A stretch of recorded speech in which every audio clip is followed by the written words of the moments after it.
Hello, welcome back. If you're new, welcome to the first place, I guess. I'm joined by John Spira today. If the name's not familiar, believe me, the subject familiar is going to. You can reassemble that sentence and it'll work for you, I promise. John, how are you? I'm good, Davey. How are you? Very well, thank you. Even all the better. For we are talking today about, well, I think the subject matters should be rather obvious from some of the stuff we have lying around here.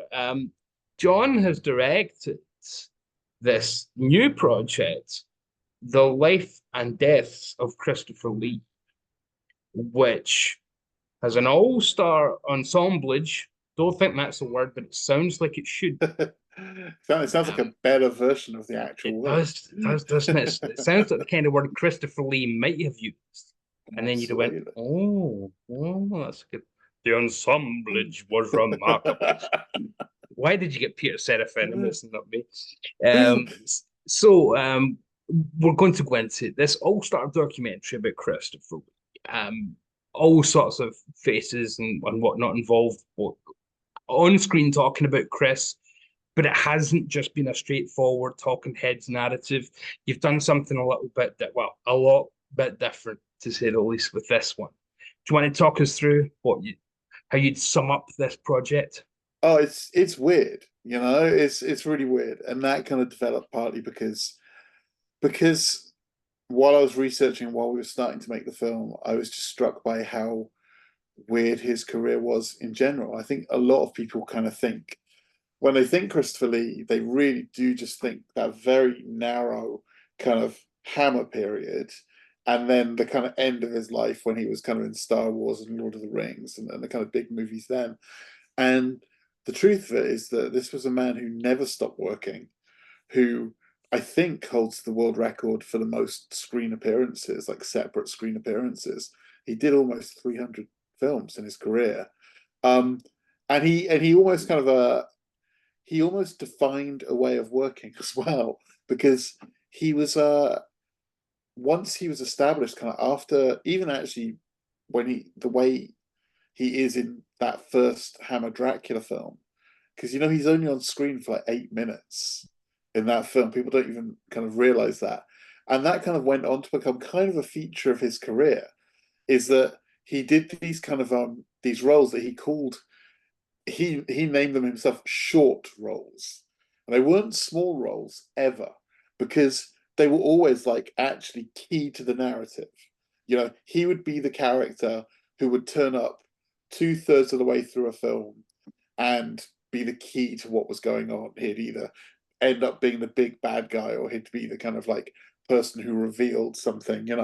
And he called these short roles, and they were always the most amazing role in the film, and he was really good at them. So he did so many movies. He just went from one film to the next constantly. Um, and some of the films, when you actually start researching him, some of the films, you just look at and you go, why were you in this? You're Christopher Lee. Why would you be in this film? Because he really did do every genre. I mean, like, I trying to remember the name of it now, but he ended up doing like a terrible like 80s teen film, where he was like the dean of the university kind of Oh, role. Jocks. Jocks. Jocks, you see. My mind has tried to expunge a lot of what I've had to watch whilst making this film. That's how you know one was seen too many Christopher Lee films. We can Oh remember God. Jocks off the top of our head. Oh my God. I mean, seriously, and it's such a bad thing. It's such a terrible, terrible. And there's another one, which is, again, I've forgotten the title. I should beef up on all this stuff again. Because we made the film like a year ago, so your Yeah. mind kind of dumps all the stuff. But he did another film which was like a roller skating movie, Mm. like a really weird roller skating movie. Mm. Um, so like Stumped on that. stop, I don't think stop. I've seen that. Don't. I have. Um, so when it came to actually kind of putting the film together, you start thinking about how you want the film to kind of feel, like the tone of the film. And I realized that what I really wanted was because he had so many kind of chapters in his life and his career. I thought it'd be fun to actually split the film into chapters and do each chapter with a really different feel to it. So We got lots of different kind of illustrators, lots of different animators. There's a whole chapter of the film done completely by Dave McKean, who is kind of famous for being Neil Gaiman's kind of illustrator. You know, he did the Sandman covers and Yeah, those Arkham Asylum. gorgeous, hazy. Yeah. Totally, he's got really like a look of his own, and he, I mean, we literally just said to him, "Look, here's the script. You know, here are the chapters. Whichever one you want, you can have it. You can do whatever you want with it." And he went off and directed this beautiful kind of animation. It's part animation, part live action, and he even scored it as well. So like every chapter in the film just kind of feels different, and it's got a different vibe. And we work with loads of different people. I mean, you know, we've got for his wartime kind of experiences. One part of his wartime experiences, we got Simon Colby, who's one of the 2000 AD artists. Thought that was To genius because it looks like Commando comics. totally that was what we said to him. We said make it look like Commander, Yeah. and he nailed it. And it's just and it's amazing. And we did it as, you know, we've done extra animation to kind of bring it to life, but you know he did it as, you know, you move frame to frame through the comic book of that story. That was incredible. The opening, the kind of first section of the film dealing with his history is by an amazing stop motion animator called Astrid Goldsmith, who did kind of almost like a Terry Gilliam version of his family tree, literally moving down through his family tree until you reach him, because he came from like Italian aristocracy. You know, the stories there are insane. So yeah, every section just kind of feels different. It's got a completely different vibe, and then we just went all out crazy with it because I really wanted to have him narrate his own story. Like this was like a really kind of big deal to me. Um, and we were trying to work out ways to do it. So we kind of experimented with deepfake for a while, and you know we'd found some great footage where you could really replace his kind of mouth because he was sitting quite still and have him kind of telling his story, and that didn't quite work. It was a bit creepy, to be honest. I mean, not that creepy's bad with Christopher Lee, but it felt creepy to us. It felt like we were trying to pass it off as real, Yeah. and like I didn't want to do that. So we ended up we went to this amazing company called Arch Model Studios, who are in London, and they did all of Wes Anderson's animated movies, like Isle of Dogs and Fantastic Mr. Fox and The Alien and Asteroid City, and they did Frankenweenie. They did all of the stop motion for that, and we got them to build us this huge, like I mean, it's big. It's probably about 2-3 foot, like a marionette of Christopher Lee, and it's incredible. And we hired these amazing puppeteers to come in and do it, and it's voiced by Peter Serafinowicz, who's, you know, amazing. He's like, you know, for people who don't know him, he was the voice of Darth Maul. I think that's probably his most Yeah. famous cinematic thing.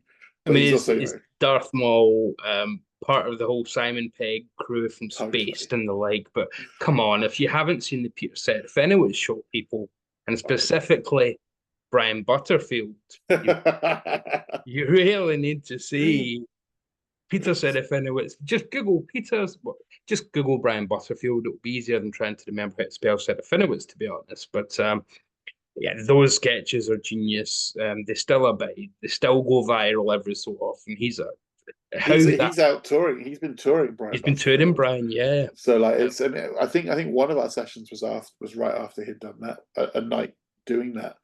And Brilliant. it's just like, you know, it just looks exhausting, like the suit he has to wear for it and stuff, Oh and the yeah. makeup, like doing that for an hour and a half live on stage. But he loves it, and he's brilliant. So yeah. I'm so delighted that that character's come full circle, but I'll save all that kind of gushing until I get him on the channel. So Peter Serafinowicz, obviously, we mentioned there, his voice Darth Maul, Yeah. but he is an incredible mimic. So Christopher Lee can be heard on the trailer, which will be in the accompanying links below as well. Something we'll come to talk about in a minute. And it's uncanny, but not uncanny valley, which is what you were saying about wanting it to be you close, but not too close when it starts to be. We don't want people to think this is, you know. It's, I mean, there's a couple of he's, like you said, he's an amazing mimic, and he's kind of famous for doing like Paul McCartney. He does an amazing Paul Teddy McCartney, Wogan as well. Terry Wogan. which I've now seen live, because actually I'll tell you about that in a minute. But like he basically, what we were asking him to do, you couldn't just do an impersonation, because the thing about the impersonations is that there's always an element of satire in them. Yeah. You're always kind of beefing up a certain aspect of the voice or performance Yeah. to make it funnier. You're accentuating something. And because the narration, I mean, it's got funny moments in it, but it's serious. Yeah. So he wouldn't have been able to sustain that in that way anyway. So it was much more about finding a voice which sat tonally, which felt like Christopher Lee, without being an impersonation that exaggerated the kind of. Because also, whenever people do impersonations of him, what they accentuate is the kind of poshness of it, and the kind of slightly kind of hoity-toity, kind of looking Yeah. down kind of thing, which was not a huge part of his character. Like, I can see why that gets kind of mimicked, but like when you see proper interviews with him, that's not what he sounds like at all. And Peter actually nailed what he actually sounds like. And part of his method, actually, which was amazing to watch, is that he found this one interview with Terry Wogan, of Christopher Lee and Terry Wogan, that he So, really so liked. he can do them both back and forth. He was doing that when we first did it. It was amazing. He was totally doing both of them. But what he started doing was he would, to do a run in, because you take breaks and you just do it in kind of small chunks, and to get a run in to doing the voice, we would play this video in the booth, and he would just start talking along with it, and then he would get it and he would get into it, and it would be like, okay, great, and now we can probably go for 20 minutes, and he can sustain it and he can try different things with it, because it's kind of in his head. He's kind of in that place. Then it was really, watching him work was really amazing. He's like a obviously he's a true professional. Yeah, but there's a reason why he's never not doing something relevant, you know. The idea, as you mentioned, of telling Christopher Lee's story, and the need for somebody else to narrate it and not being able to get clips. People might not know that so much of Christopher Lee's life he legally wasn't able to talk about due to Secrets Acts. Some of it probably thought people wouldn't believe that anyway, and some of it just exists on dusty old recordings and the likes. So, I mean, we're talking about, I mean, not to give anything away, but it's on your poster. The guy who witnessed the last hanging, or was the last guillotining in France, the last beheading by guillotine in France. The things he did in World War II, which we'll never even know the full story of the follow-up to that. We can just kind of extrapolate. His swordsmanship, which isn't a euphemism for a change. No, him and Gert were very happy. But we're not doing a Peter Cushing bio. Never mind that. But all these different aspects that you think that would be a fascinating documentary, even if he'd never made a single film. I mean, that's the thing about him, is that his life is worthy as a documentary before he even came to cinema. Like, his story is incredible, and he's written, technically he's written 3 books, but what I actually realize is they're all exactly the same book. He's just kind of reworked them, But his I'd read his autobiography probably about 6 or 7 years ago, and loved it. And it's so, what I loved about it was it was so surprising, and not just the stuff that happens, but he's so, as a human being, he seems so far away from the persona that you associate with him, And the thing that surprised me about the book was that it was really self-deprecating. Is he and that really interested me. The self-deprecating side really interested me in the book. Like, he talks about things that I thought people of his generation didn't even really talk about. I mean, like David Niven's autobiographies are like the famous ones, The Moons Are Blind. Yeah, exactly. And in those he's very candid, but that was very rare for that time. And there's a whole section Christopher Lee's book about, like, losing his virginity and stuff, and his struggle to lose his virginity, and also he's very self-aware in that book. He talks about the fact that he considers himself quite boring, and that that he would turn people off because all he would do is talk and just be kind of nerdy. So that surprised me. And then years later, I I did the last thing I did before this film was a TV series called Real Britannia, which was like a history of kind of British cinema. That's on ITVX in this country now. But So don't that's hold like that a against it. so No. It's good I enough for like BBC Four. ITVX. It's good enough for I, BBC Four. it's I mean like well they've been very supportive of us, so I Well, love them. But I'd done this series, and it was a 4-part series, and it took it was a lot of work. And when we finally signed off on it, I went down this rabbit hole. I just took I probably took about a month off and did nothing because I just needed to literally do nothing. I was so burnt out, and I went down a rabbit hole on YouTube of This Is Your Life, because there's loads of them up there, and and he's brilliant. He's brilliant on his one. his one is like nothing I've ever seen. Like Yeah. I was watching all different ones. I really love it. Every one is different. And then it said, next up Christopher Lee, and I was like, yes, please. And the thing that just surprised me when I was watching it is that he looks terrified. Like the whole way through his episode, if you look at his face, and they go into close-ups of him, he looks terrified. And I realized, and especially if you've read his book, there's a really interesting moment in that if you've read his book, which is that they bring out some of his old army friends and they tell a story about like a practical joke they played on him. And in the book, he makes it very clear that that really hurt his feelings. And it was like a defining kind of moment for him. And that actually, it made him feel hurt and lonely and all this stuff. And they bring these horrible men out and they laugh about this joke they played on him. And you can see you can see his wife looking really angry as well. So I was watching that and I was like, why? There's even right at the beginning, they bring out Oliver Reed, which is always a mistake. And Christopher Lee, if you listen, is like correcting him under his voice. He's Oliver Reed's telling a story, and Christopher Lee's going, well, it makes for a good story. And then at the end, Oliver Reed says, and he said he always wanted to be an opera singer. And he's like, I was an opera It was singer. an opera, yeah. It was amazing. But at the end of that show, I felt really kind of a bit queasy because I felt like I was watching a man having like a bit of a nervous breakdown. Yeah. And that's why I wanted to make the film. Is because I suddenly realized that like he's someone who controlled his story really carefully, and he was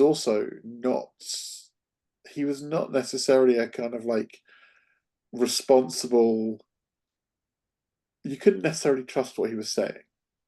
He would put a spin on things. He would put his spin on things. And his own biographer, who's like a consultant on our film, kind of confirmed that for me as well.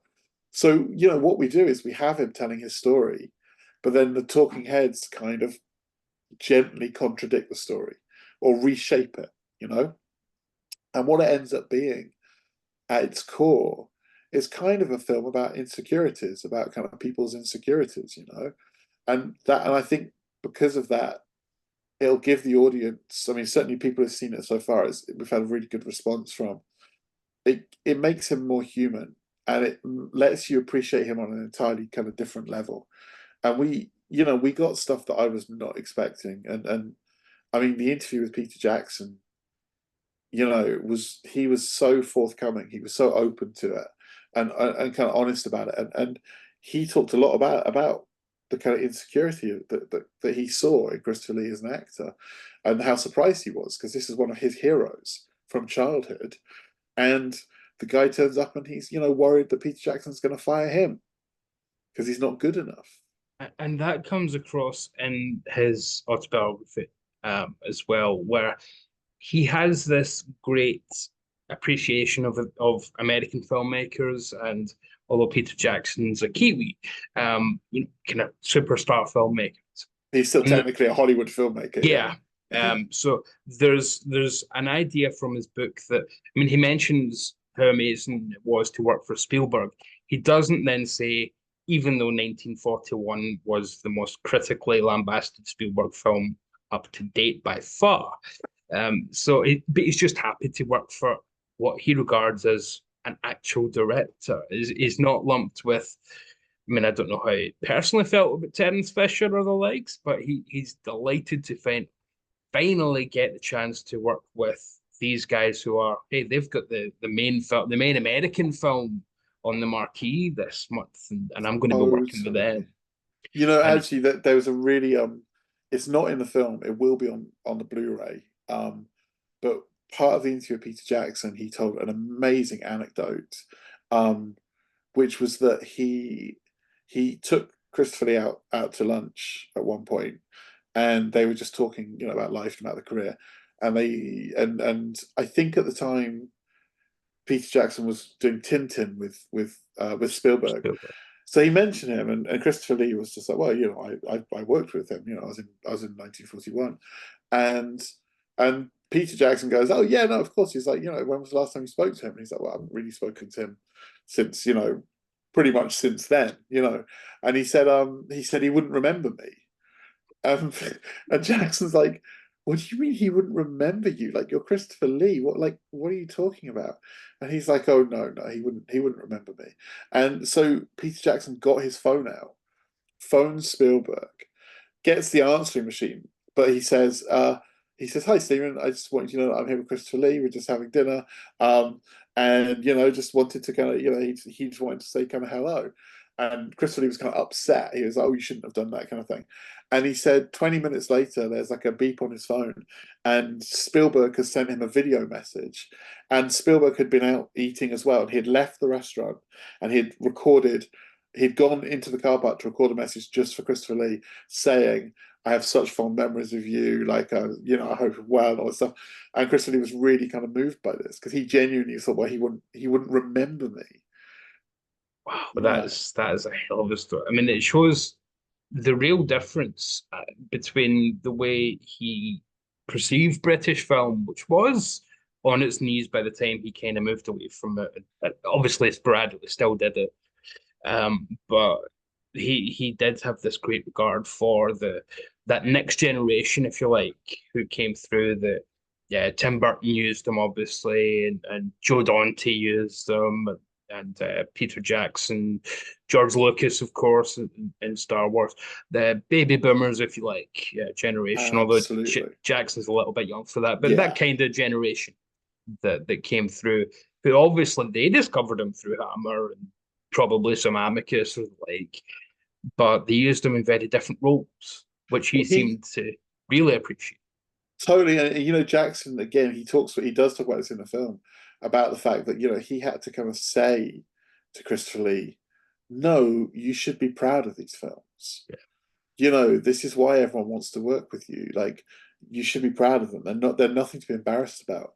But part of it also, it was that he came from a different generation, Yeah. and in the film we interview Harriet Walter, who was his niece, Yeah. and she's now a very well respected actor. She's in A Succession. dame, no less. Yeah. A dame, Mm. exactly. And Nothing like a dame. Mhm.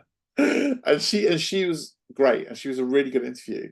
And she kind of talks about the fact that, like, when he told his mother that he was going to be an actor, she was like heartbroken. She was just like, what a terrible thing to be. Legendarily, she said to him, "Oh, Christopher, the terrible people you will meet." you know. So she talks about the stigma that was in the family, even to her. She was a generation beneath Christopher Yeah. Lee, like that. There was this huge stigma. So he, although he did amazing work and had an incredible work ethic, he did kind of feel that a lot of the material he got was beneath him. And I think also if he had known, because you're still, film is a progression, and when cinema started, people didn't know.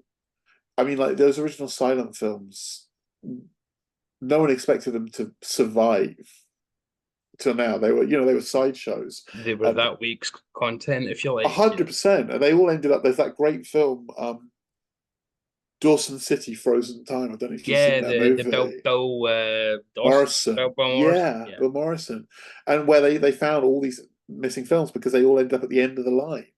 Alaska was the last place these movies ended up, and by sheer fate, they had been preserved in a concreted over swimming pool.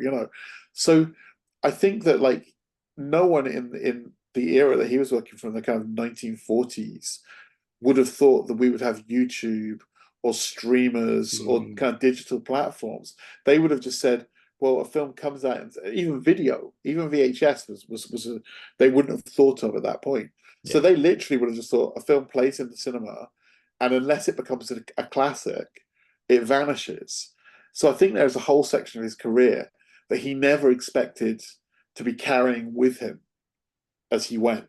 And I think that did weigh slightly heavily on him. I think he was slightly embarrassed about the films that he made when he was younger, and to a degree the kind of Hammer films as well. Although Hammer, he knew that a lot of those Hammer films were really good films. Yeah, You I mean, he know. was always proud of this, which, although he would never fail to remind you from the Dennis Wheatley novel. Yes, so, are you Dennis well?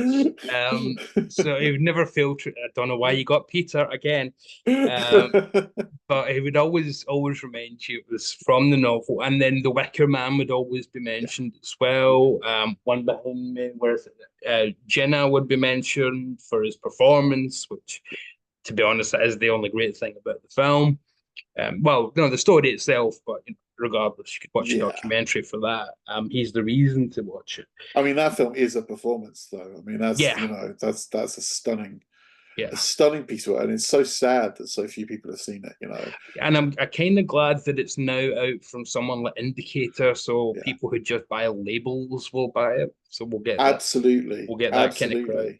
absolutely. It It, it did deserve a wider audience, and it was one of those films where that would have been a nice moment for him to have been recognized, kind of mm, or you award can, wise. and you can imagine him on the extras for that if it Oh, come out, he'd be all over something like he would that. be all over that. He would have Yeah, loved it. you know, I mean, he talks about that a lot. There's a lot of interviews about that. There's a lot of stuff, and very even proud. right up to the end, when people would ask him what his favorite roles were, it would always be the Wicker Man and Jinnah.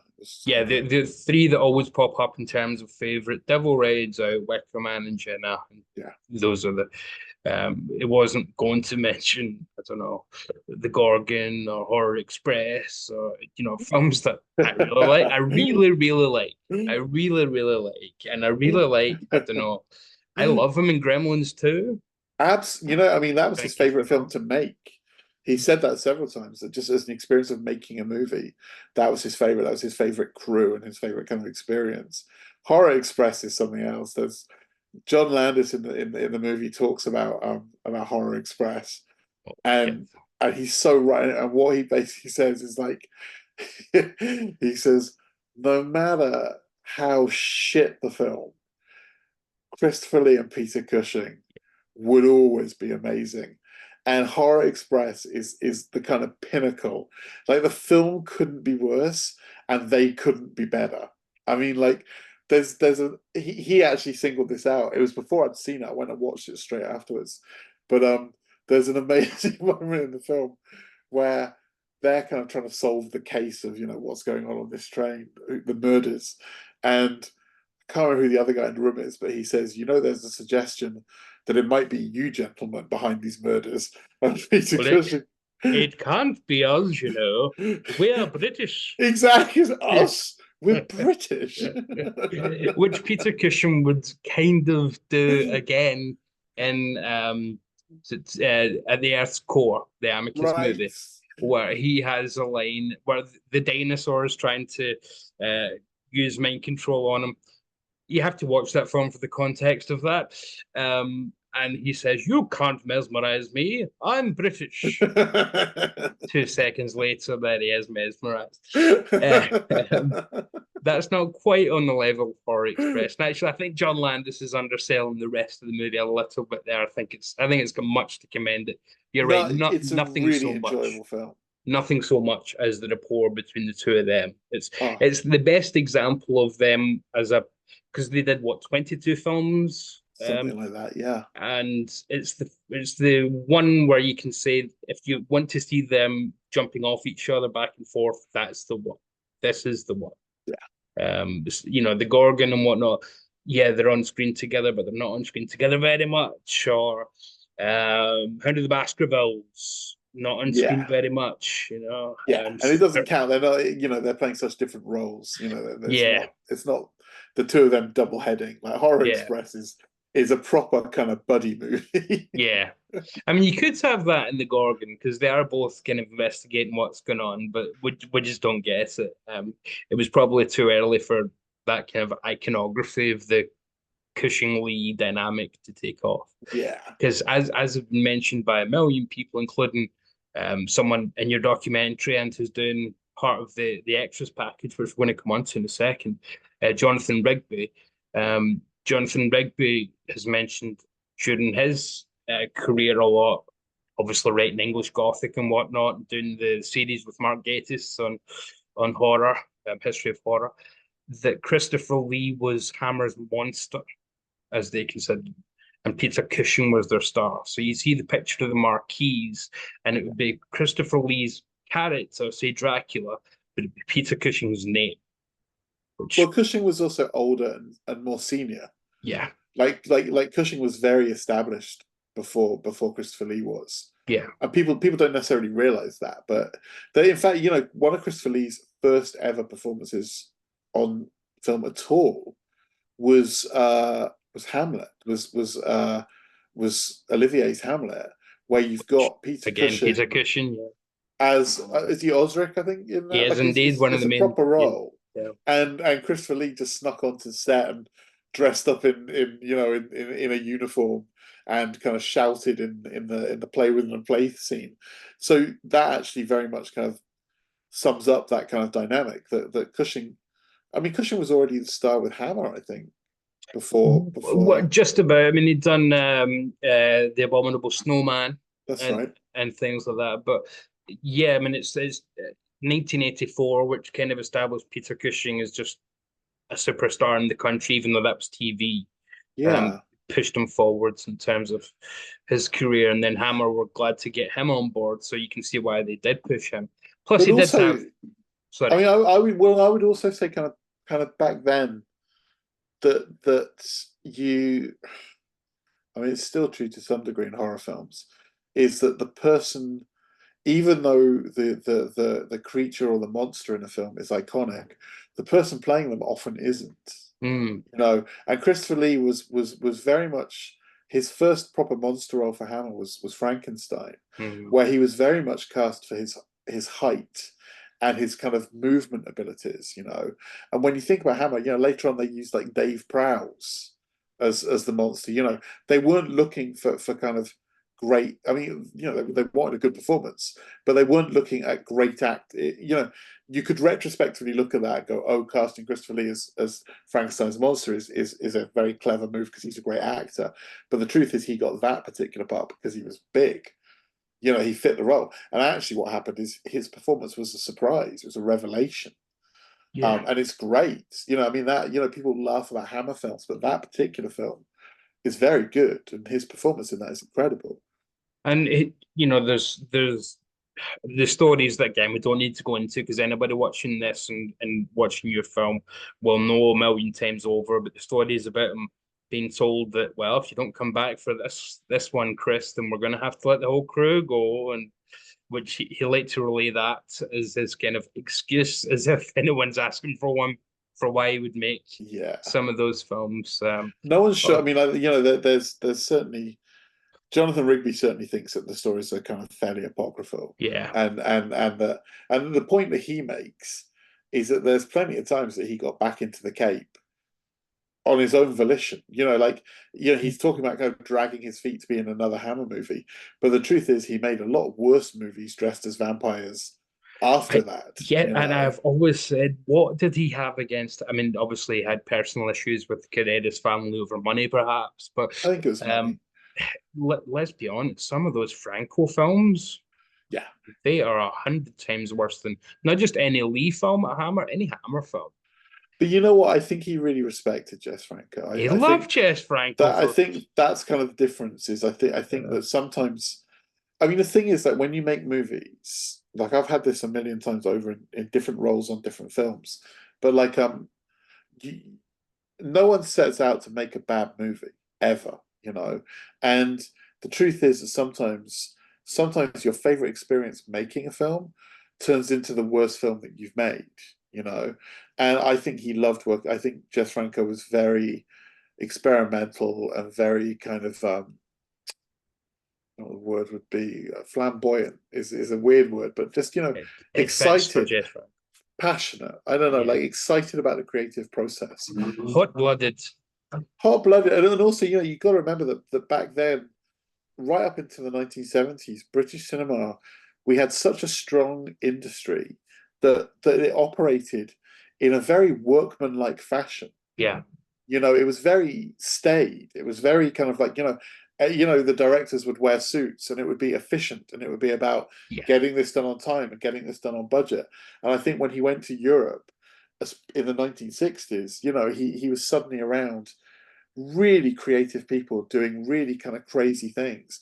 And as a creative person himself, you know, he didn't do a lot of theatre, but he trained in theatre, you know, and you know, opera was his big passion. He loved that. He loved being in a creative environment. So I think he flourished in those films, and a lot of those films, his European film. I mean, you know, the Severin box sets are incredible. Um, um, I would argue that a lot of the films in those box sets are pretty rotten films, Oh, yeah. but they're really interesting, and you know, and sometimes it's as simple as like the lighting or the editing Yeah. or the camera angles, you know. And I think they must have been very exciting to make, and I think he really must have fed off that. And you're right that there's perhaps one reason you can certainly see why someone like Franco would appeal to anybody as an artist is at least he's making films that are pushing uh, boundaries in terms of sexuality and being able to really embrace the times. I mean, we're talking about 1969 and Hammer are still very uptight, Yeah. but by 1970, Hammer see the decline. They've tried to recast Frankenstein with Ralph Bates. It hasn't really worked. And that's when Hammer start to just do the, well, we better get the lesbian vampires out. And we see what happens in the next few years. They start relying on the buses for box office almost. Absolutely, absolutely. Whereas Franco, yeah, regardless of what anybody wants to say about his films, and my buddy Sam loves them to bits, shout out to him. Regardless of that, at least they were far ahead of the rather behind attitudes that they have here. I mean, even something like the Whip in the Body from Mario Bava from 1961, in terms of what the BBFC, FM, whatever they were called at the time, the censors, what they did to that film, it may as well just be called Not Much Whip and No Body Whatsoever. I mean, it's the edits that were done to that to get it out here, just making nothing. Whereas it's a real exploration of sadomasochism in which Christopher Lee is brilliant. Yeah. I mean, the cultures were just very different at the time, Yeah. you know. And we certainly need to get on to what you've actually got in terms of a product for people here, because Sure. you've got this film, and I was saying to my friend Richard yesterday, we had a conversation completely unrelated about films that just come out, do the film festival circuit. Where are they? You know, that kind of thing. Yeah. And you think, And luckily, before I even knew you by name, I'd already seen Elstree 1976, your previous film. Loved it Cool. because how the hell did you find a way to make a fresh film about that first Star Wars? That's by following character actors who have all seen at conventions over the wonderful. But you've got this already out in terms of a Kickstarter campaign, so people can pledge to get a copy of the film, or just to donate, but they can pledge to get a copy of the film, and then with various tiers thereafter. Yeah, Do you want to talk a bit about yeah, I that? mean, yeah, I mean, so the film industry's in a really weird place right now, and it's not a good time. It's not a good time to be making movies, quite honestly. And what's kind of happened is streaming platforms have exploded in a way that I think people didn't necessarily expect that they would. And I think that there was a kind of hope that it would be kind of incredible for the industry because there would be just a desire for more content. But what seems to have kind of happened is they're after more of the very kind of top quality, expensive stuff, and they're after lots of the kind of low quality stuff that is unwatchable, and the middle ground's kind of vanished, and I'm very much part of that middle ground. So what we found is that what would traditionally happen is you'd make a movie, because we're indie filmmakers, so we make it ourselves and then we sell it, And what used to happen is that you'd make a movie and then you'd sell it around the world, and it would go in cinemas first, then it would come out on DVD, and then it would go to the streamers and kind of download, which, hopefully provides you enough money to live and get the next film made.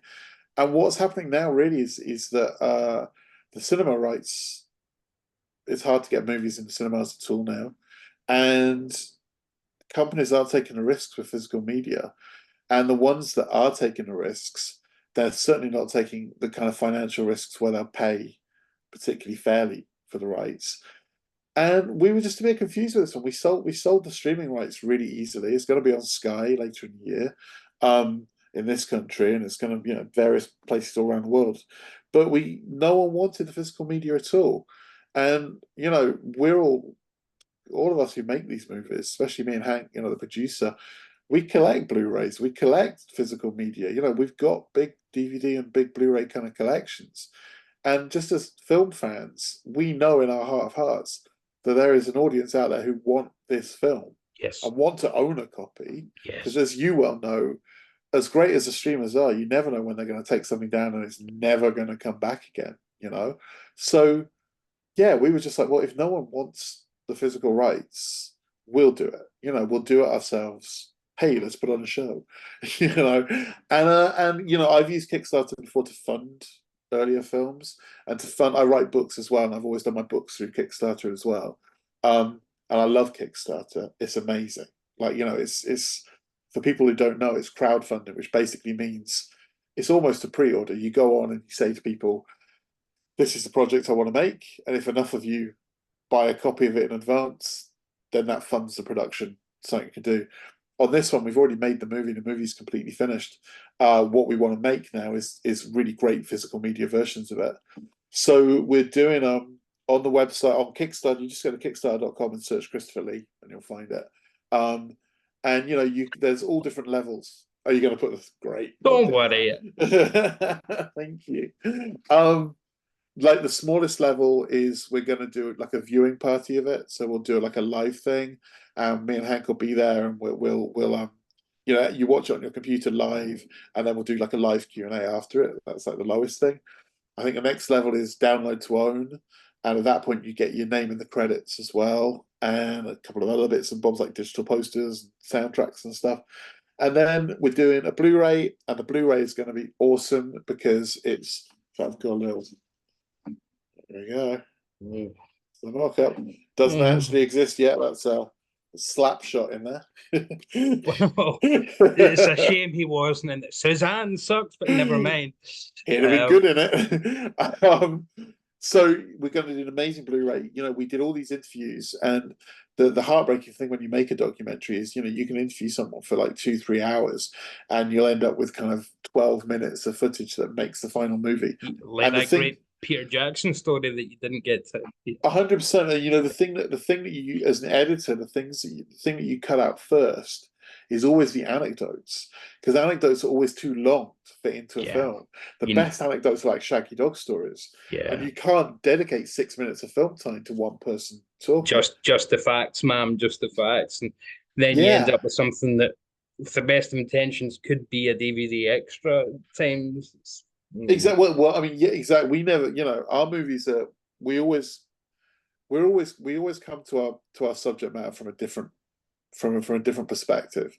So our films are always saying something or doing something. Like we've never made, like, all the films we make are films about films, but none of them are like DVD extras, because you're never doing A to B to C. No. There's always some thought behind it, and there's always kind of a coherent kind of like what would the word be? Like there's a kind of philosophy to stuff. Like we're either using the film to kind of make a statement or to ask a Well, like question. you said, it's the way you've structured it lent itself to finding out something more about Christopher Yeah. Lee as a person, not just as a personality, which is what other things have done. We've all Well, seen different DVD extras and things where he's very guarded.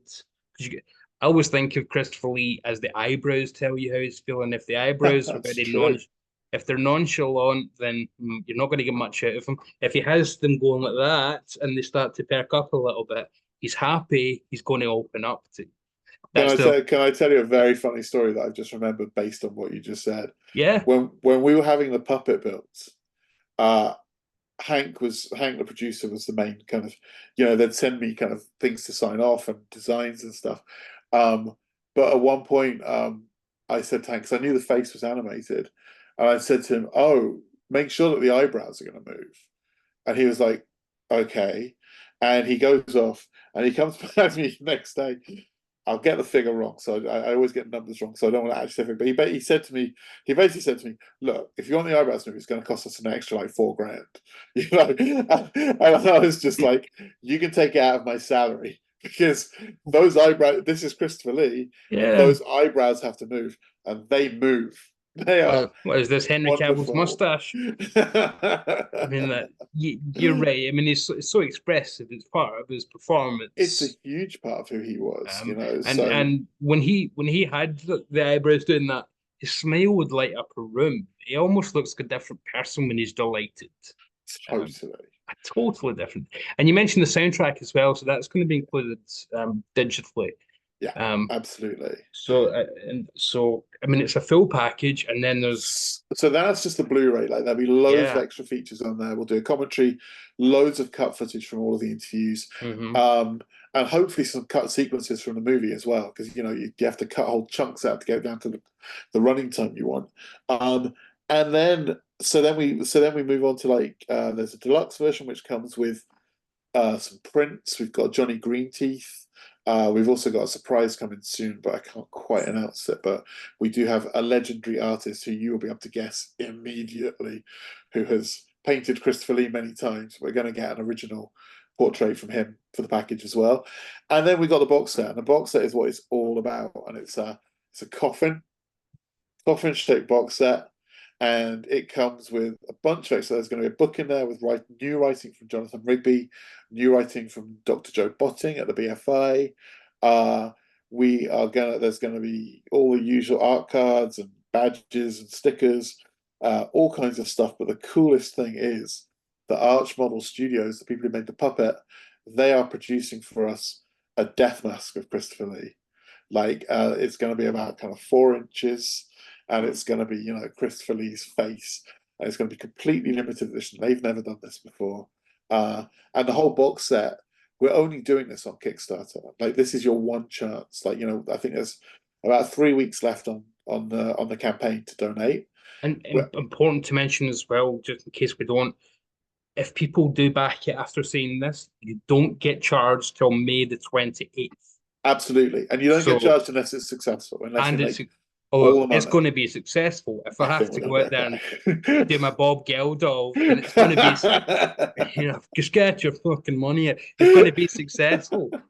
Um, but so maybe you're skint this week, we get paid on the 25th or something. Don't worry, Yeah, you get charged on the 28th. So you can back it just now without that concern of, exactly. Yeah, you know when the money's going to go out, yeah, and you know what? If I hadn't made this film, I'd be going into overdraft for it. yes. This box set is going to be That's one a good that's idea. worth owning. So go to your banks, ask for an overdraft.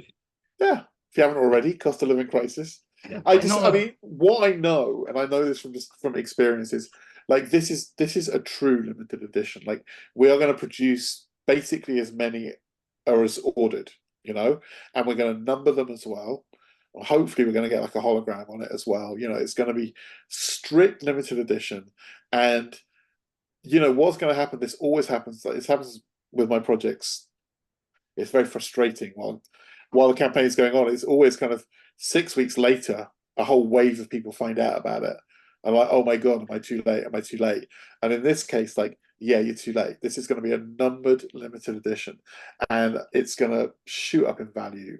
You know, I mean, you've seen how these kind of things go. Yeah, Like, I've got. I it's mean, it does happen. I've got a Jerry Anderson Thunderbirds one where they did the. You don't need the full story. This isn't about Thunderbirds, but there was audio drama Thunderbirds, and they came back with the original puppets and kind of did the screen version using the original audio, so the original actors. oh wow, okay, And that Blu-ray was a Kickstarter, which I think was £30. Add a zero onto that, and that's yeah, if you find one. totally, totally. I mean, I look. I mean, I as just as a Blu-ray collector who collects things that they're interested in. I mean, I got both of those volumes of the BFI Derek Jarman box set, Yeah, and they're volume selling one for of a that. Yeah. thousand pounds each now. Yeah. You know, it's just like it's you know, and it's because you know it's because these are true limited editions. So, you know, buy two copies. Yeah. Vote early and vote often, as the phrase goes. And to mention as well, you can add duplicate copies onto Yeah, your yeah, order. yeah, absolutely. And you know, if you've got any problems, you can always email me and we'll make sure that whatever you need, you get. You know, we're doing t-shirts, we're doing all kinds of kind of fun stuff for it. Yeah, And you know, this t-shirts is and like this is like a rare kind of thing where it's people who are collectors themselves who are putting together a collector's set. So we know what people want because we want the same thing. You know, yeah. we want it on our shelves. So it's going to be killer. And the film, like, you know, I don't want to sound like a dick because I've made it. It's a Oh, fucking good film. well, Like it's a really fucking good film. Like I watch it and go like and I don't often do this with my own stuff, but you know, I've been watching this one and going, oh, I like this film. You know, this is cool. And I think anyone who's got an interest in cinema in general, but anyone who's ever watched Christopher Lee and enjoyed him, like this is just like as a companion piece, like to get the kind of background information, like it's cool. It really the is. stuff that you're just not going to get because, as you say, the Blu-ray companies, yeah, they'll put some money into Christopher Lee projects, but they're going to be those same Christopher Lee projects Yeah, over and over.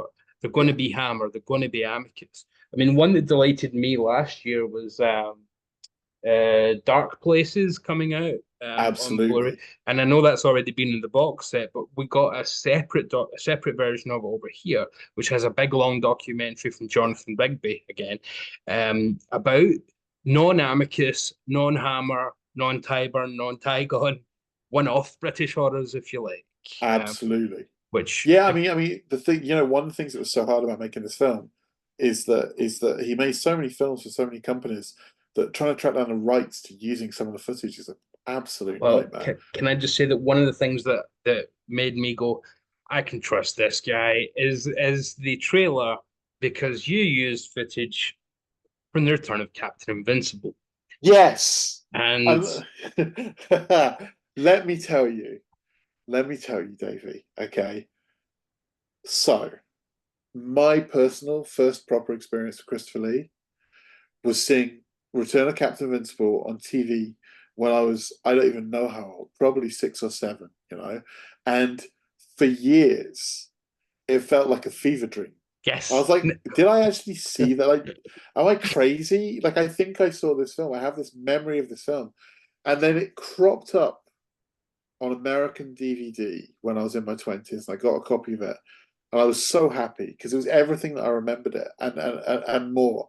And I and it love is a that. fever dream, even if you're watching it there. Oh, It is it a fever totally dream. is. I mean, like, it doesn't even, the thing that made me actually quite happy when I watched it as a grown up was going, oh, it doesn't even make sense now. Yeah, Like, you know, the story is so weirdly told. I think there's two cuts now there on the is. Yeah, Blu-ray. I mean, I did a video when this came out, along with the first seven. No, the second it would have been at that point because I wanted to talk Captain Invincible. And for a while, I had the only video on YouTube talking about it. Because I'd seen it and had a very similar experience where I thought, nobody's going to believe this because Yeah, I couldn't just pull up a, so is that a musical? Well, actually, for the first 45 minutes, no, it's not. It's nothing like a musical. It's a kind of parody of Christopher Reeve's Superman, but also a kind of parody of Reaganomics and the like. And Well, then and a condemnation of McCarthyism. I and mean, then does turn into a musical, with the first song being called Bullshit. And then yes. I think on that video, which unfortunately this isn't going to be on your soundtrack, I did sing the entirety of Name Your Poison from Christopher himself. But I love that song so much. That, I mean, that's my favorite. I mean, if you said to me, "What's your favorite moment of Christopher Lee on film?" It's him performing that song. Because firstly, that's a song written by Richard O'Brien from Rocky Yes. Horror. It's a great song. It Yeah. is a genuinely great song, and also, it was his one chance to really sing on film, to show what he could do, and to kind of dance as well. And Yes. he's good. He's great. And that moment is not even with tongue in cheek. That is an amazing cinematic moment. It's I filmed 100% beautifully. agree. He's great. There's another video on YouTube of him performing that on a German talk German show, TV show, yeah. and that's great as well, and that kind of, I feel like he wanted that to be his signature song, and then no one ever asked him to sing it again. So let me tell you, when like I was saying, it's so hard to track down the rights for a lot of these things, and there were moments where the producer would come back to me and Alex, the editor, and basically say to us, we had to cut out whole montages from this film because he's like, we cannot get the rights to this, and this, and it would break your heart, and then some stuff that you would think would be easy to get is impossible to get. The Hammer catalog, you'd think would all be in one place, and Oh, it's it's all over the shop, yeah. Yeah. scattered far and wide. And there was a point towards the very end of production when Hank said to me, I am genuinely so sorry, but we can't license Captain Invincible. Like, I've tried and we can't do it. And I said to him, this is my non-negotiable. And Hank is also one of my very best friends, like we work together, and we're very best friends as well. And and we understand when each other is serious. And I just said to him, that's my non-negotiable. I was like, I don't want to make this film if I can't have that clip in it. And he kind of sighed a heavy sigh and said, I'll go back, I'll try. And he got it. And eventually he got it, and it made me so happy. It's so important to me personally Your that journey, song yeah. is in there. And I Yeah. think it would have been important to him as well. I think that, that Yeah. if he didn't, one thing that I know, and this sounds awful, but like, Hank spoke to his widow, to Gita, and she basically said to him, I promised Christopher after he died that I wouldn't do interviews, and Christina promised the same thing, that we wouldn't go on camera and do interviews. So the family has been very supportive behind the scenes, but but his daughter and wife wouldn't go on camera and be interviewed. And again, I think that comes down to him wanting to kind of control his story, But I think that we've been very respectful with this, and I just always, and part of my kind of belief when I make movies is that I would never put anything in one of my films that I wouldn't happily sit next to that person in the cinema and watch on the Watch. screen. I would never fuck someone over. I would never stitch someone up. And sometimes there are uncomfortable things that you have to put in there because they're true, or they're part of the story, or you believe that they're kind of crucial, and it might be uncomfortable for the person. But I would never do something that I couldn't justify it to them. I couldn't Yeah. sit next to them and say, "I'm sorry that upsets you, but I didn't put that in to be sensationalist. I put that in because it's important." And I genuinely believe that he would be chuffed to bits that song is in the film. I think he'd be pretty chuffed that you've made the film. I said, can I interview you about it? And independently, without consulting, we both praised the hell out of Captain Invincible, which again he mentions in his autobiography. I think he only gives it a couple of lines. Yeah, it's But not much. he does say, and he does ignore some really big films in that book. So he singles this one out as, I mean, I don't want to, but paraphrasing roughly was something like, may not have been the best film, but I did get to to show my voice off and do some dancing, and that's all it kind of dedicates to. But that's the major reason to see this film. But Alan Arkin's great in it too. Alan is amazing. I mean, I would recommend the film anyway. It's a Yeah, weird film, but it's it never fails to put a smile on your face. but I mean You know? that moment in particular when he's we don't need to go into the whole plot for people, but the name your poison scene might I say that time old fashioned toy fan. Oh, and he goes through all the cocktails. Yeah. And then it's not just that because it goes into a more Rocky Horror vibe with the when it picks up a little bit with the think of young Deanna Durbin and how she sung on rum and bourbon. Oh, and had show luncheon hour with a whiskey punch or a whiskey. This edition did come with a soundtrack, folks. So Yeah. that's been played a few That's, times. I'm so happy to own that on Blu-ray. Yeah, Like it's so like I mean you know this feeling, but like when you've loved film your entire life, there is nothing like when a film you love is given the proper treatment yeah. and you know and you could put that on your shelf and just you know it's just all there, you know. I love it. I love it. I mean there was that golden age of DVD when I mean I remember DVD came out when I was still at film school. And I remember it was a while till I got a DVD player, but you know, a couple of my friends had computers that could play American DVDs, and Amazon.com had just happened for the first time. And you know, that was when they would bring out like that first kind of edition of Ghostbusters and Goonies and all of those films. Hmm. And genuinely, it was like, you know, you'd grown up watching these films, you knew them backwards and Jaws, and all of a sudden you're watching cut footage and Yeah, you're watching deleted scenes, and it's yeah. just there's nothing like that. And part of that magic is gone now because it all happened in that original wave of DVD. But still, there are moments like when they put out that the Captain Invincible, where you go, you know, I know nothing about the background of this movie, and all of a sudden you have a deluxe package that gives you everything you could have ever wanted to know. And again, we haven't discussed this beforehand, but I even predate that a little bit because in 1998 I got a Laserdisc player, and for my 14th birthday got the Hammer Collection with Whoa, look at um that. with the Devil Raids out and Dracula Prince of Darkness being most pertinent here, but it's also got Quatermass and Pit, which is I Amazing. adore with Andrew Keir. What a great selection for a Yeah, razor for a laserdisc. which then seems like that's a very random bunch of film. Now, of course, we Yeah. know it's the Studio Canal version, so of course that's what we didn't know about who owned what back then, but now we're all more literate. Right? The Columbia catalogs over here, so Criterion can have that, Paramount can do this, and Exactly. we're much more literate thanks to the internet. But then it was just like the movies, give me the movies. What have you got out there? Yeah. Yeah, and as you said, well, to bring it full circle and round us up, there's nothing better than an addition to put on your shelf and say done.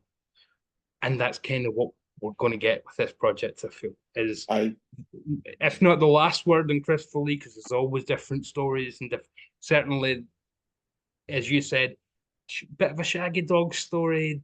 This version of Christopher Lee, if not the very certainly close to you know Christopher what? Lee. There will always be there will I mean like Rigby wrote I can't remember what it's called, like the companion, the official Christopher Lee film companion or whatever it's Yeah, called, where he sat down with Lee and went through every single one of his films and stuff, you know.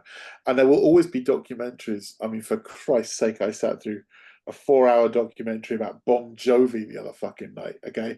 There will always be it's only about 4.5 hours too documentaries. long. Yeah.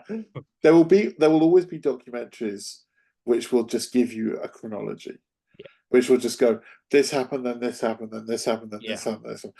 And I've got no interest in making anything like that. I find that really fucking tedious. yeah, What we give you is fun, you know? Like we give you it will be illuminating and it'll be moving as well. yeah. You know, they're a very emotional.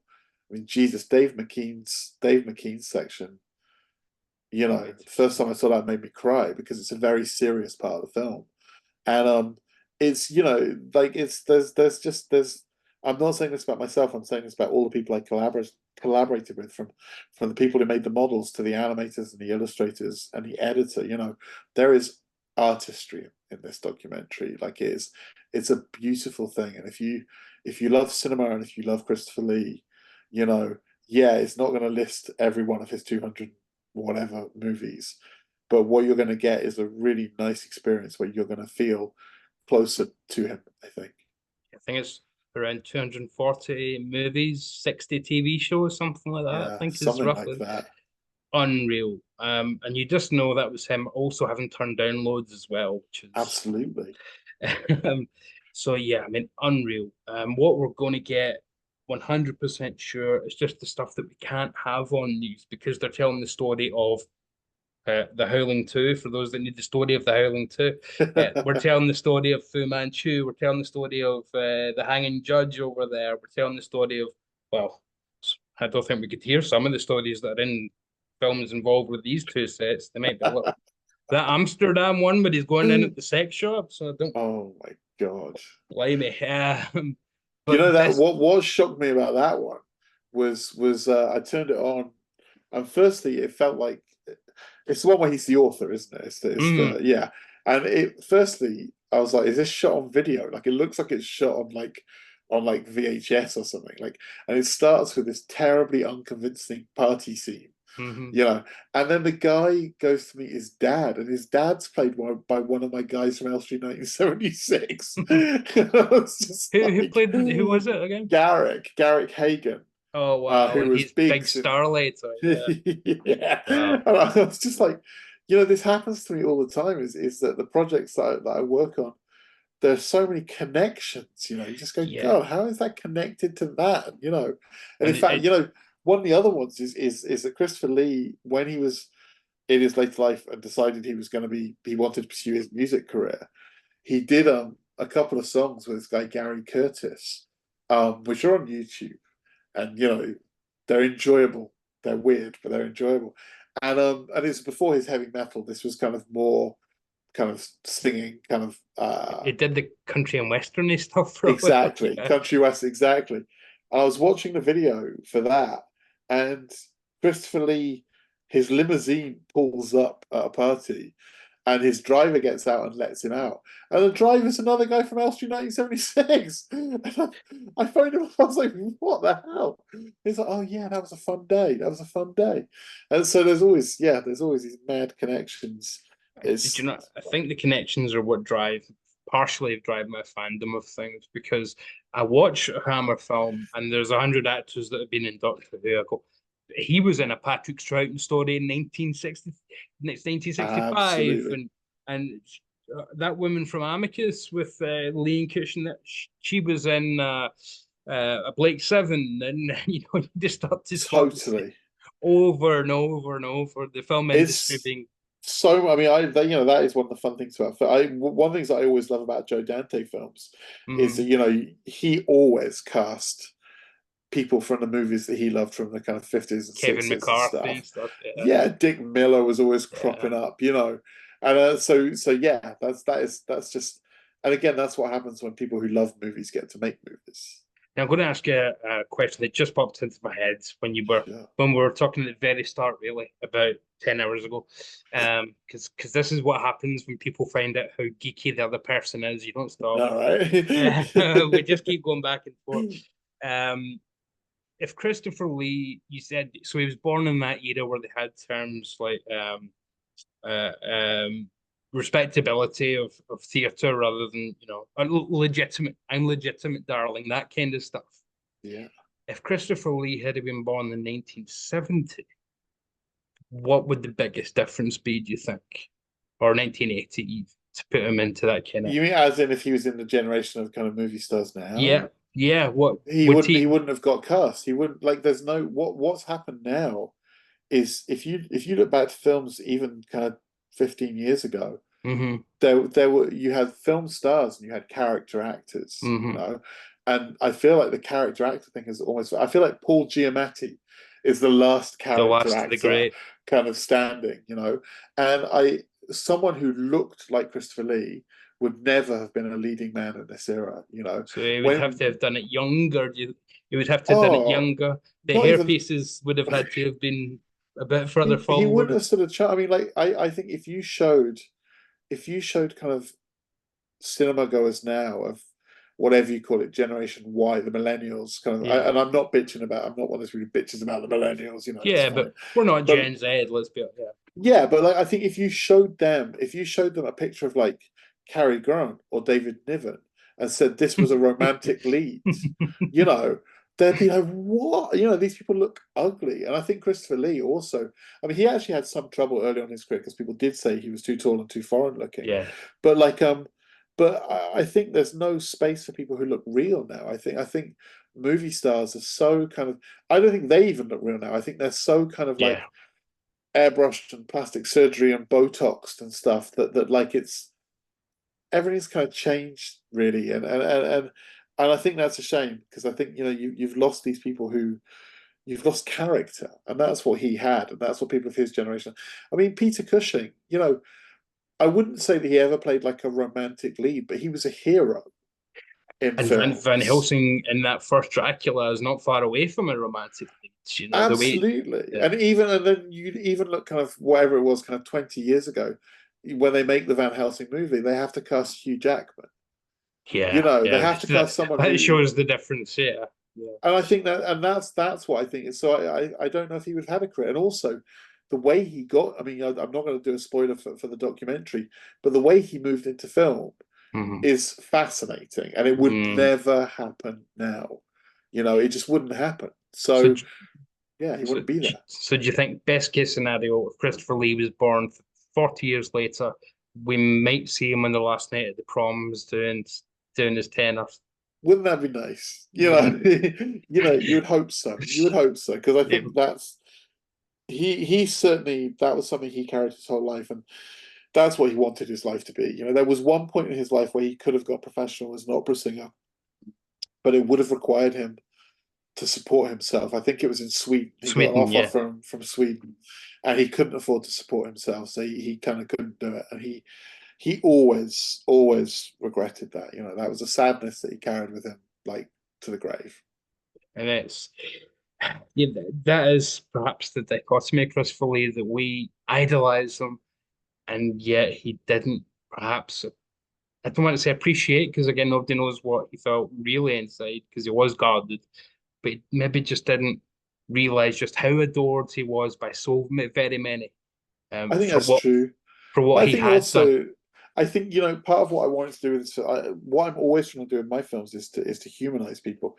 I don't Mhm. like I've worked in film my whole life, and I don't like one thing I've always hated is like the deification of Yeah, anyone, of directors, of actors, of anything.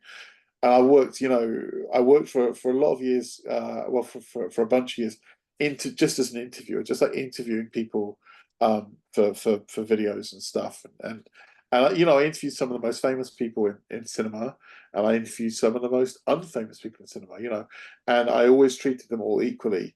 And I have no time for, like, I think everyone is a human being, and I hate it when documentaries just reinforce a narrative that they are somehow better than us, or somehow yeah. more interesting, or more like that everyone is interesting. I mean, Elstree 1976, that was my whole That point was of your that goal there. movie, Yeah, is to say, look, this bloke on the street you might have no interest in, but when I tell you that for one day he was in Star Wars, all yeah. of a sudden he becomes the most interesting person in the world. And the truth is that if you sit down with a camera and you interview anybody for a couple of hours, you will get an incredible story, and you'll relate to them on a human level. And I'm always trying to do that. I'm always trying to kind of find the humanity in it. So I think ultimately with this Christopher Lee film, I wanted to kind of show that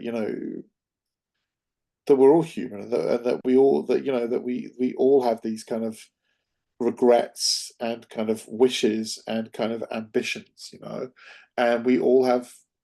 I mean, ultimately, what he had was imposter syndrome, and everyone has that. And I just think, I think one of the most useful things that you can do for people is to say that, especially in this age of social media, where there's so much misinformation and it's so easy to misrepresent yourself and other people. Like, everyone's struggling and nobody's particularly happy, and people might look at you and go, oh, you've got a successful channel and this many followers, but in your heart you might be going, well, this bloke's got more followers and more kind of people, and it goes all the way to the top. You can be the most famous, rich and powerful person, I mean, Jesus, look at Elon Musk. He's got more money than anyone.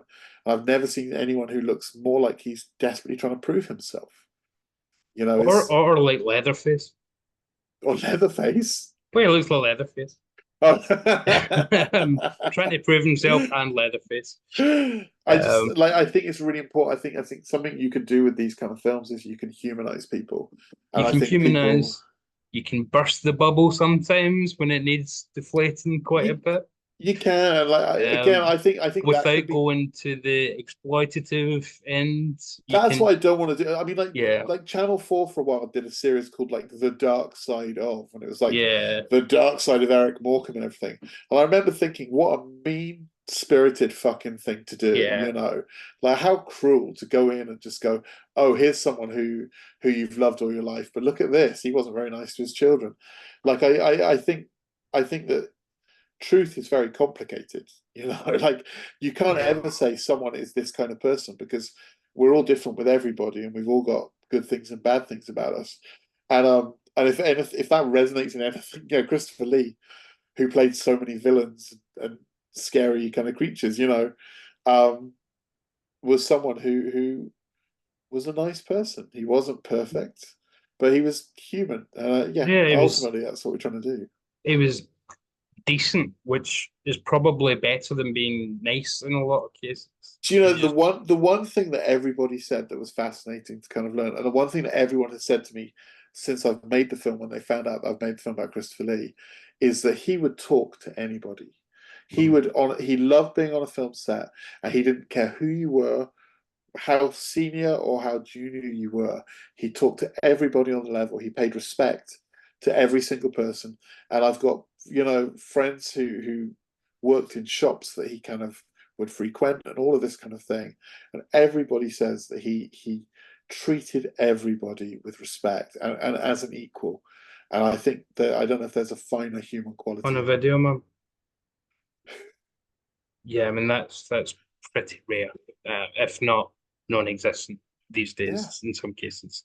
yeah, And not that it doesn't happen with the person, you know, individually, but in terms of media projection, you just don't hear about people like that. They wouldn't be allowed to be like that anymore. They'd be that's escorted. right. You know, like you mentioned, Hugh Jackman, for example.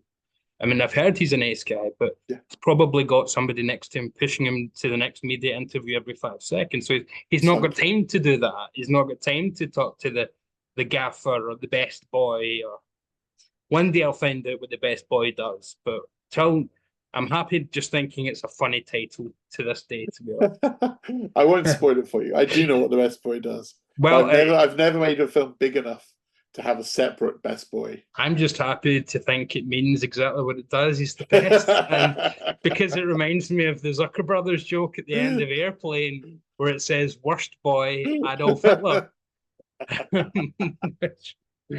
So, yeah, so with this documentary, I mean, we said Star Study, we're not just talking about Dame Harry Walter, who's, of course, worth seeing for the familial connection and because you know and love her from Star Wars, Doctor Who, Killing Eve, all sorts on stage and Yeah, screen. The Succession.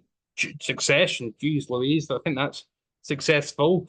John Landis, for goodness sake. I mean, he worked with Christopher Lee on, let's face it, not the best John Landis films, but he still worked with Christopher Lee.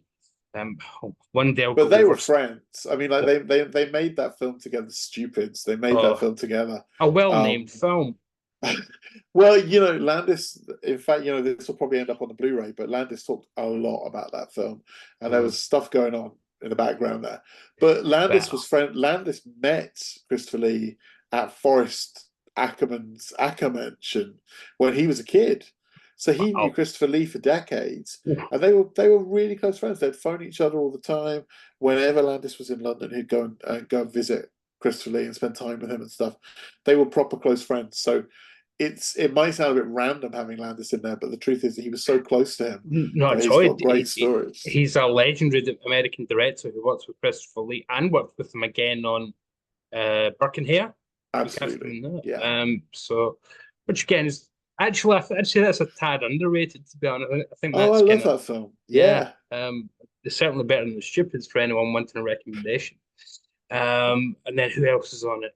Joe Dante, Joe Dante, of course, for goodness sake. amazing. Gremlins to the that scene, that whole sequence, brilliant in the lab. Who else is on? We've got blah blah blah. Joe Dante, Peter Jackson. Oh, that guy? That's right. Yeah, I think he directed Meet the By the Feebles. way, Yeah, yeah. one fun person we've got in there who you really wouldn't expect is a guy called Paul Maslansky, Oh who yeah, yeah. Christopher Lee met on, I think, the House of the Devil. Is that one right? In the 60s in Italy, like Paul was producing it, and Paul went on to be the creator and producer of the Police Academy series, which And Christopher Lee was in. he's in Mission to Moscow. Yeah, And he's with great in it. Yeah, he's really good in it. But again. they were friends for years. So Maslansky's a really interesting one. And in fact, Maslansky is someone who really does talk about the emotional side of him. And he makes a few revelations in the film that you wouldn't expect. He's actually quite candid about some of this stuff. And there's certainly some surprising some surprising moments with that. So he's great. And then we've got Juan Aneros, who is Christopher Lee's son-in-law, who married his daughter Christina, and they worked together on a bunch of different things as well. They were very close, and he ended up being kind of the coordinator, I guess, of Christopher Lee's heavy metal albums. When he was in his 80s and 90s possibly. Yeah. So we've got there's a bunch of other people as well. We've got just a wide variety of interviewees, but it's a whole crazy, beautiful film. I will never forget that. A lot of my friends obviously I mean, I'm technically a millennial by about 3 years. A lot of my friends don't like this kind of stuff.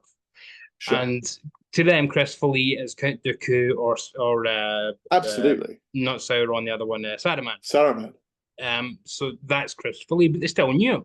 So I'll never forget a really quiet bank holiday in work saying, "Do you want to listen to this?" And I put on My Way, the Christopher Lee version. And now the end is with the wailing guitar. And yeah, even if they didn't think it was great metal, a few of the metal heads were like, "That's so badass that he's doing that in his late." I tried so hard to get that as the closing titles, and we could not afford it. We just didn't have enough money for it, and it broke my heart. I wanted that so much. I mean, can you imagine what a great end to a movie, Yeah. But actually, at the same time, it wasn't. When we actually edited it, the end of the movie was slightly darker than that. So actually, it kind of wouldn't have quite worked. It actually would have kind of not quite sat there. But I really wanted that. I love his version of My Way. Yeah, maybe you'd have to put another short comment in to kind of set the tone for that to be the end if it was going to be. Yeah. It was at the end. It was it's so, these things are so delicate, Yeah, but and let's make up something. Taylor Swift's in it as well. Absolutely, she's there. But we can't guarantee she's going to make the final cut. So, she's re-recorded all of her dialogue. That's right. If I mention Taylor Swift, I'll get more hits, you'll get more sales. That's how it works. Great. Okay. So Taylor Swift's 100% in there. That's a fact. It's not true, but it is a fact. Yeah, again. Does that hit like the algorithms and stuff? Probably not, but who knows with AI? This video could now get 5 million hits. And, 5 million disappointed hits. Yeah. Oh well. Good luck with the returns, folks. So yeah, full links are going to be below, and please, folks, remember, backing this project is the only way you're going to get it on a physical media copy, which you're going to get a lot more content with, even if you just get the Blu-ray version or the download copy version. You're still getting it, and you're going to get more on the Blu-ray than you are if you just get that, or watch the watch party version. But there's something for every price range. Yeah, but come on. If you can spare a few shekels, go for that coffin box. Come on. You won't regret it, I promise you. Go for it. So, look, John, it has been an absolute pleasure. I Oh, thought thanks, man. we'd go shorter on this. Just ended up just geeking out for the whole time about. That's what happens. Gosh, the minute someone mentions Captain Invincible, they're not getting off the video again. I was going to say they've got 20 minutes just on Captain Invincible there. Bless them. Yeah, Mr. Midnight, that's his name in that for anyone wanting to check up. But yeah, name your poison. So that's could have used that for the end credits if you'd got the rights to that, but you just didn't get them either way. He's in there. He's in Name Your Poison is in the film. Yeah, he's in the trailer, so just the song, but, yeah. Unfortunately. But regardless, a pleasure, John. Everybody, thank you so much. Links below, and thanks to John for joining me. Just click below for the link to the Kickstarter and the trailer if you just want to get a taste. Because believe me, once you see the trailer, get your card out. That includes you, Taylor Swift. If I know you're watching, she was one of my first subscribers. This is where I stop recording. So thanks, everybody. Cheers, John. Thank you so much.